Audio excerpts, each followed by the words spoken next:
Hey, what's up everybody? We are talking my budget today. We're gonna see how I did, how I managed my money, what I did with my money. Written budget, most important thing in your financial toolkit, so stick around.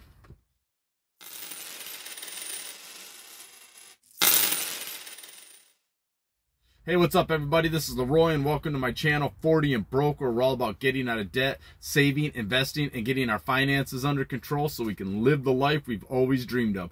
Because that's what it's all about, living the life we've always dreamed of.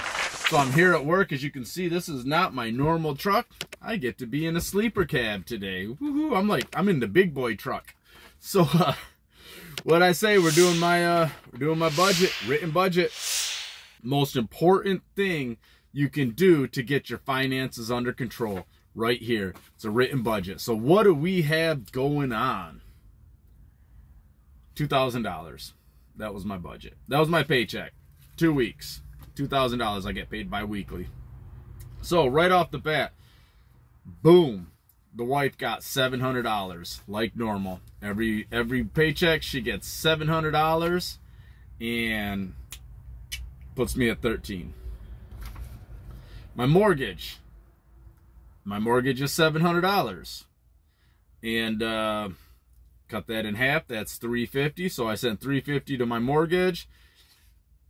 Insurance is like $500, but the thing is with my insurance, so that's $250 went to insurance. That's $500 for the month.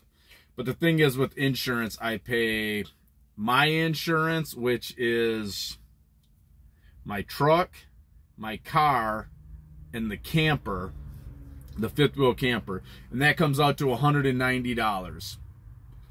And then the wife has insurance on her Jeep, which comes out to, I think it's right around $90. So there's $280. And then we have this like supplemental insurance on our house so that if either one of us die or something, it pays off the mortgage. Or if we don't use it when we turn like 70 or something like that, we get like 100. They just pay us back the 150 grand, something like that. So anyways, so that's $145. So what am I looking at? That's what, $425. Is that right? Yeah, 190 plus 90, that's 280 plus 145 is, yeah, 225. So I actually put 75 extra in there. Some reason I do 225 instead of less than that, but or 250 I mean. But anyways, I got the money there, so that's what matters. And then M1, $50 every paycheck. Buying a van, that's $200 a month, $100 every paycheck. Josie's going on a trip to Panama, and then next year they're going to New York, so I've got to set aside money for all of that. The Panama trip is almost paid for. The New York trip just started, so $175 went towards trips because it's $150 a month for the Panama trip, $200 a month for the wife and Josie to be able to go to New York. I set aside $65 for my phone and internet. Medical bill, $35. Patreon and Canva and some other subscriptions, that's $25. $150 extra for the credit card just because I made a bunch of purchases on there. Well, not a bunch of purchases, but there were some purchases on there. I don't think it added up to $150, but that's just what I threw over there just so I had some extra.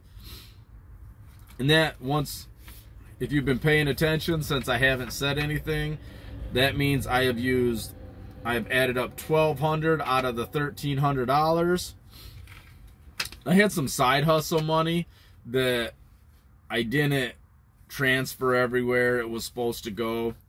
So, no, let me rephrase it. I had $10 in side hustle money. And then since I had $100 left over, I'm like, I'm just going to throw $20 into my Roth IRA. So, that's $30 that went over there. It left me with $70. So the $10 that was part of the side hustle money, I put that into M1. or I'm sorry, I put that into Robinhood because I'm going to use that to trade some.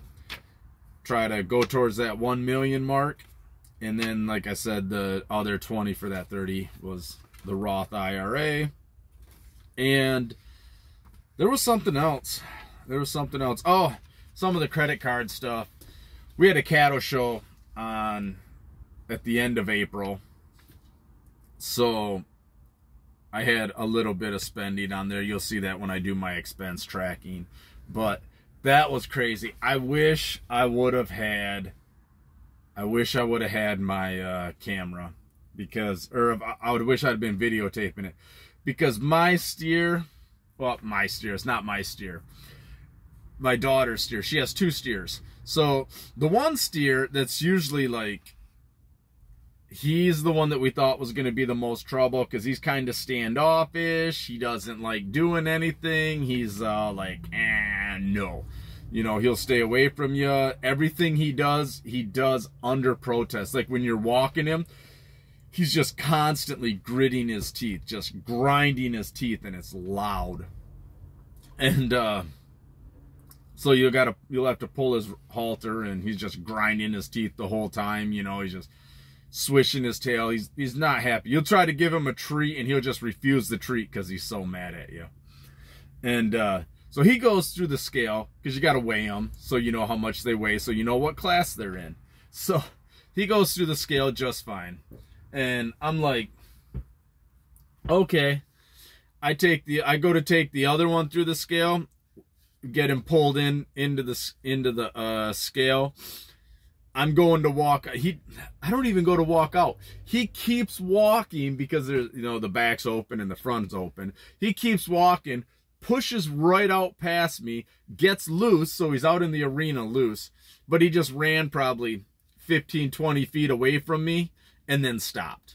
And the wife walked up, grabbed his halter, and I walked up, grabbed him, and I walked him back around, got him back in the chute. So I'm like, okay. So I put him in the chute. He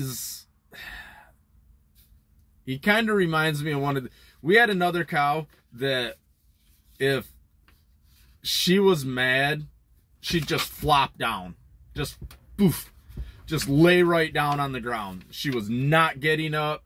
She was not doing what you wanted her to, and she would just lie on the ground and just basically throw a temper tantrum. And he'll kind of do the same thing. So I got him into that chute. I get him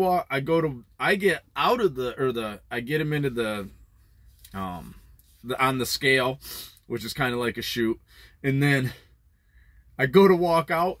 He flops himself down, sticks his head through this little space that I swear is no more than 3 foot wide, 2.5, 3 foot wide, and there's a bar like, you know, 1.5 foot up, just this little flimsy piece of angle iron. He's got his head down. I don't know if you've ever seen those pictures of cats when they just flop down into the catnip. They've got their legs behind them and they're just rubbing their face into the catnip. He kind of looked like that and just pushed himself right underneath this piece of angle iron, broke the angle iron, and got out of the chute. And I'm just like, I'm looking at the guys that are trying to weigh him. I'm like, what just happened? What just happened? And they're just looking at me like, well, maybe you should take him out to the trailer, let him settle down a little bit. And it's like, he wasn't acting stupid. Well, he was acting stupid, but I mean, he wasn't like trying to get away. He wasn't trying to, he just did not want to be on that scale. So I'm like, all right, we're going to take him down to the wash rack and we'll wash him. So we get him down to the wash rack, and Josie's like, I don't know if we should wash him. And I'm like, let's do it. She's like, he hates being washed. I was like, good. So when we take him back to the scale again, he'll be pissed off some more. So we wash him off. Finally, 3rd time's the charm. We get him to scale, walk him back, and other than that, they kind of acted okay.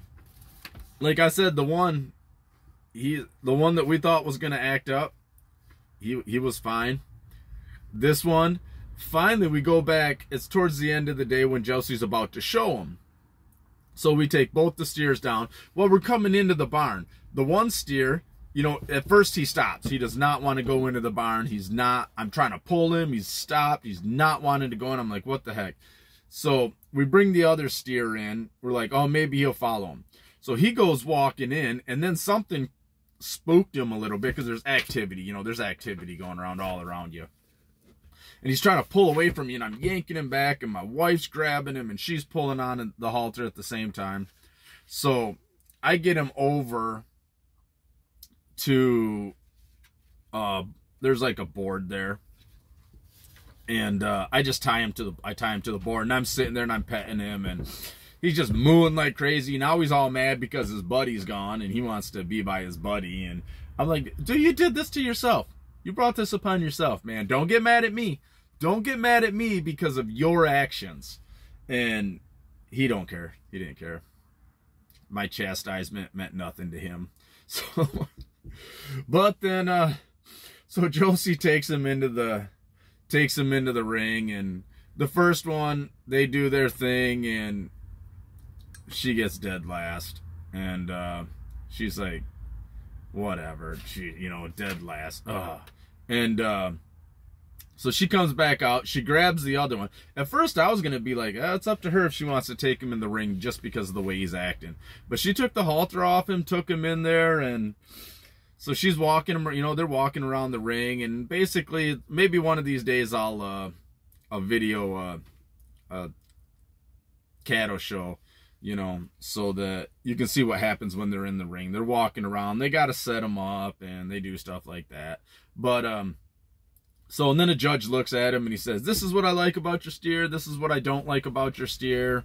You know, basically he's just all judgy and doing judge stuff and telling you what you like, what you dislike. Well, I guess Jiminy, because that's his name, I call him the Jimmers. So Jimmers is in there, and Josie's always like, he's tweaking. He's always tweaking. He's tweaking. And I call him the Jimmers because if you've ever watched Escanaba in the Moonlight, the Jimmers, my Chevy shook a shit. My Chevy shook a shit. Whiskey chaser. I was like, that's kind of what he reminds me of. You know, if he was a person, I think he'd run up, jump up on the roof and be like, oh, you know, and he'd be the Jimmers. But, so she's out there and she's taking Spanish. So she's like, you know, on the lead rope, and he's trying to push her around, do whatever he's doing. I didn't see how he was acting because I was kind of off to the side holding the other steer. And, she tells him, knock it off or I'll eat you. And which is funny because she's like, she tells him in Spanish, she's like, you are hamburger, keep it up and I'll eat you, or something like that. And so she brought him out and she was like, oof, she was whipped. So then I had to get him back to the whatever, the trailer, and we got him tied up. We gave him, you know, some more hay and stuff like that. Then we got him loaded up and we got them all home, and boy were they happy to be home. So, but that was my escapade over the weekend. We had, and oh man, it was cold. It was kind of snowing. Oh man, it was just, you know, but that's funny because that doesn't bother those cows at all. They'll stand right out there in the wind and snow and just be like, chewing their cud because they don't care. But that's, so I spent a little money there, you know, a little bit of money that I shouldn't have spent, but I did it anyways because I was like, whatever. Honestly, I don't like the cows, and I had to be at this cattle show. I wasn't gonna, all we had were like sugary snacks, and I'm like, I'm going over to this this vendor, and I'm gonna buy some actual food. So I took some money, and you know, that's what my credit card was. So, but there it is. Written budget tells me where my money's going. So I'm not just hands up in the air like what's going on. Written budget tells you where your money's going instead of wondering where it went. So there you go, everybody. Get them budgets written. That way you know where your money's going and you're not just confused and just wondering why you're broke all the time. So, all right, everybody. Sorry about the long video. Have a good one. And you know what? Let's hit it. Let's live the life of our dreams. All right. Later, everybody.